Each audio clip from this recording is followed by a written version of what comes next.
ఈరోజు నేను మీకోసం ఏ వంట చేశానో తెలుసా? Fully veg loaded omelette. ఈ ఆమ్లెట్లో విటమిన్ ఏ నుండి జెడ్ వరకు అన్ని విటమిన్స్ ఉన్నాయి. కావాలంటే ఈ వీడియో చూసిన తర్వాత అవునో కాదో మీరే చెప్పండి. మరి ఆమ్లెట్లో నేను ఎలాంటి ఇంగ్రీడియంట్స్ వేసానో చూసేయండి. ఇవే అన్నమాట ఈ ఆమ్లెట్ కోసం మనం తీసుకోవాల్సిన ఇంగ్రీడియంట్స్. క్యారెట్ని ఖచ్చితంగా ఇలాగే తురుముకోవాలి, చిన్న చిన్న ముక్కలుగా కట్ చేయకూడదు. క్యాప్సికమ్ని ఇంత పెద్ద సైజులో కట్ చేసుకోవాలి. ఉల్లిపాయని ఇంతకంటే పెద్ద సైజులో కట్ చేసుకోవాలి. ఎందుకు ఇలాగే కట్ చేసుకోవాలి అని అడగద్దు, ప్రస్తుతానికైతే అలా కట్ చేసుకోండి అంతే.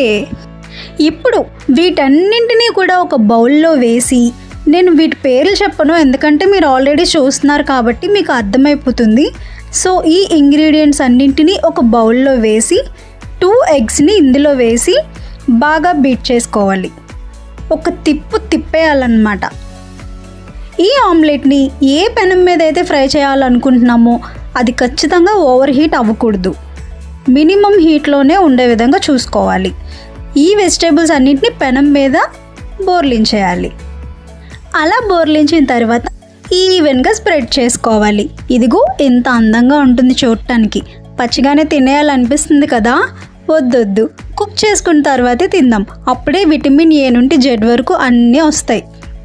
ఇలా దీన్ని మినిమం హీట్లో వెయిట్ చేసి కాల్చుకోవాలన్నమాట. ఇప్పుడు ఈ వీడియో చూస్తున్న వాళ్ళందరికీ ఒక అగ్ని పరీక్ష. ఈ ఆమ్లెట్ విరగకుండా వస్తుందా రాదా? నేనైతే దీన్ని విరగకుండా తిరగవేయడానికి చాలా ట్రై చేస్తున్నాను. సో చూస్తున్న వాళ్ళకి ఏమనిపిస్తుంది? ఇది విరుగుతుందా విరగదా? 1 2 3 విరిగిందిగా. సో ఇదన్నమాట దీని అవుట్పుట్. అయినా మరేం పర్వాలేదు, బాగానే ఉంది.